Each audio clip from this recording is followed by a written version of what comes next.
Not long ago, I visited the Museum of the Southern Jewish Experience. If you haven't been, it is a remarkable place. Tucked right here in the heart of New Orleans. The museum takes you on a journey through time, with room after room, object after object, telling the story of Jews who built their lives, their synagogues, their families, and their communities throughout the American South.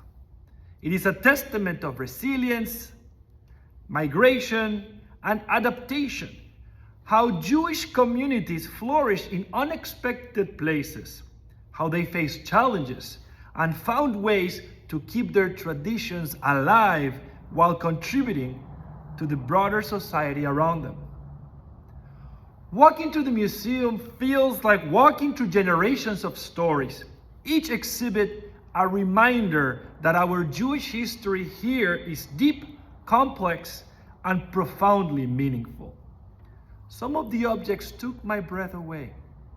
You see photographs of small town congregations, Torah scrolls that once traveled by wagon or riverboat, handwritten letters, family heirlooms, and business signs that speak to the ways Jews were woven into the fabric of Southern life.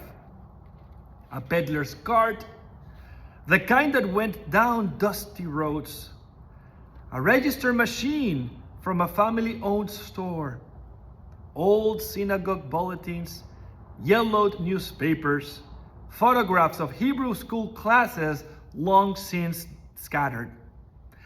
Then I saw a pair of tefillin.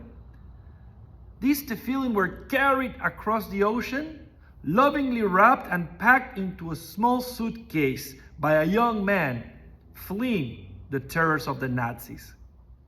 I was told they were his last link to the world he was forced to leave behind. Perhaps the only tangible piece of his Jewish life that he was able to bring with him to America. In those simple black boxes and worn leather straps lies a whole story. A story of a faith that could not be destroyed, of survival in the face of unimaginable loss, and of the courage it takes to cross an ocean carrying nothing but the fragile hope that life and tradition might somehow continue. The man who carried those tefillin was Joseph Shir, father of our very own Leopold Shir. In 1949, at just 33 years old, he arrived in New Orleans with his wife after 4 years in a displaced persons camp in Germany, having escaped Poland after the war. They came by ship with almost nothing but a suitcase or two and those tefillin. I stood in front of them for a long time, just staring, deeply moved.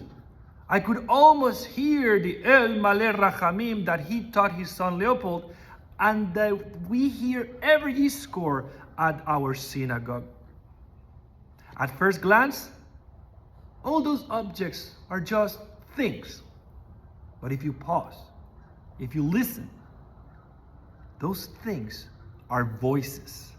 They testify, we were here, we believed, we worked, we struggled, we raised our children, we left a mark. Each object was not just an artifact, it was a life, a legacy preserved. They remind us that sometimes the smallest, humblest objects can bear the greatest weight of memory.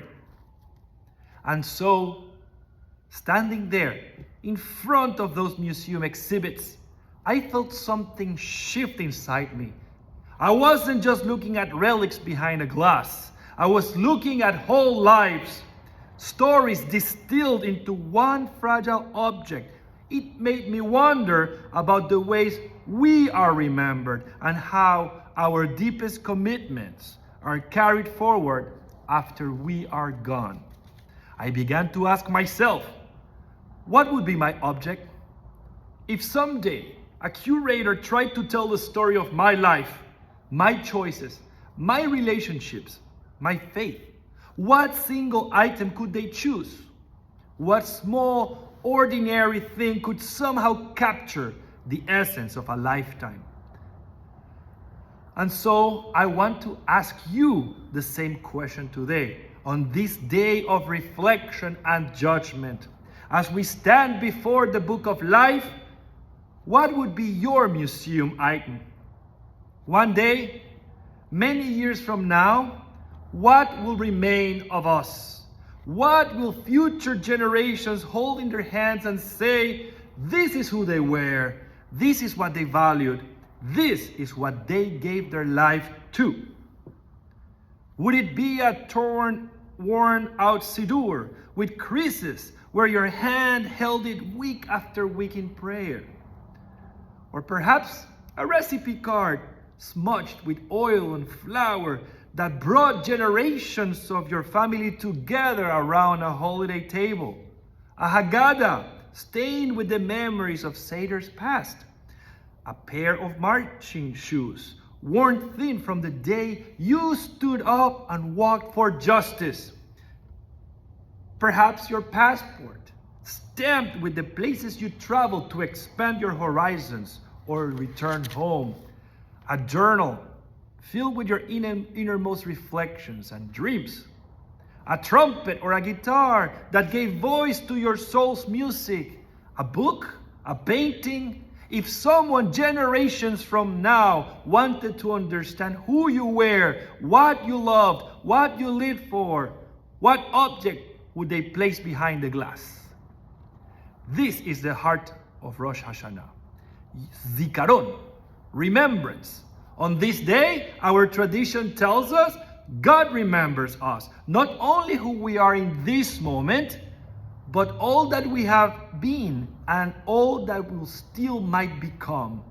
The book of life is not just a metaphor for judgment. It is also a book of stories, the story of our lives. Every year, Rosh Hashanah invites us to ask, what story am I writing with my life? What chapter am I creating now, today? The book of Psalms says, teach us to number our days so that we may gain a heart of wisdom. The psalmist does not say, teach us to counter our years. It says days. Each day is precious. Each day is fleeting. Each day is an opportunity not to be wasted. Time is limited. That is why the shofar we hear on this holy day is not a gentle melody, but a cry, urgent, piercing, raw. It says, wake up! Wake up from complacency. Wake up from distraction. Wake up to the truth of your life. We are not here forever, but while we are here, we can live with such fullness, such depth, such courage, that even one object can carry our stories from generations. On this day, we pray, Zochreinu lechayim, remember us for life, not just for surviving, but for a life that is remembered, a life that leaves a trace, a life worth of being recorded in the book of life. Think of the book of life as the ultimate museum exhibit. Each page, each artifact is someone's legacy. The question is not merely, will your name be written? The question is, what story will it tell? And this question is not only on a personal level. It is also collective, because we are part of a story much larger than ourselves. Realize that one day, someone might walk through a museum and try to tell the story of this synagogue, this community. What will they see? What will they say about us?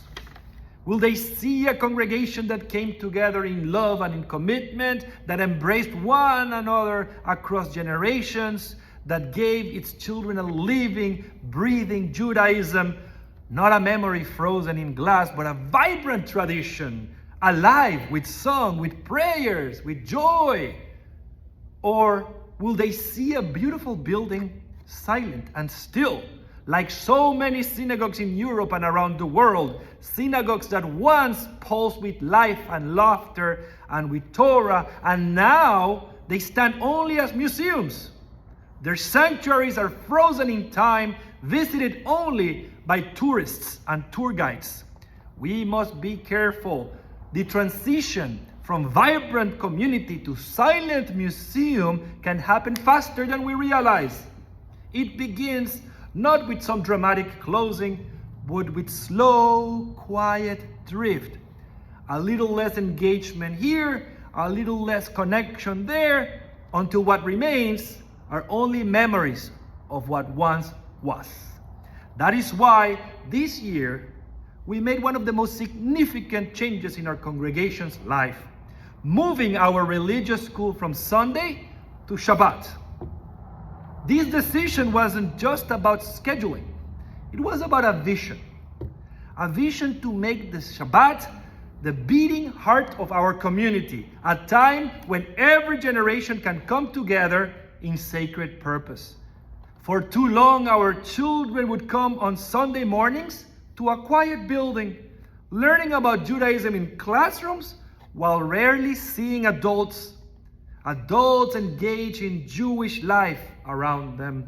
Meanwhile, those adults who came to Shabbat services on Saturdays rarely encountered our children, the future of our people. It was as though two worlds existed side by side but never met, like visitors walking through separate exhibits in a museum. I don't want our children to experience their Judaism as a museum, as something they visit once a week, removed from real life. I want them to live it, to breathe it, to see it with their own eyes. I want them to hear the stories of our tradition directly from you, their parents, their grandparents, the elders and friends. I want them to pray and sing beside you, to eat at the same tables, to witness what it looks like to live Judaism fully. I want them to feel the energy of a sanctuary filled with voices of every generation, learning, laughing, loving together. This change was made so that Judaism is not something they study about, but something they live. It was made so that one day, when they look back, they will not remember quiet classrooms and empty hallways, but a community alive, with warmth, with music, with faith. So today, I invite you to reflect with me not only on your own object of remembrance, but on ours as a congregation. We will soon be celebrating the 25th anniversary of the merging of Tikvat Shalom and Chevra Tehillim, forming Shir Chadash. What story do we want this synagogue to tell 25 years from now, 60 years from now, 100 years from now? Friends, the museum of our people is vast.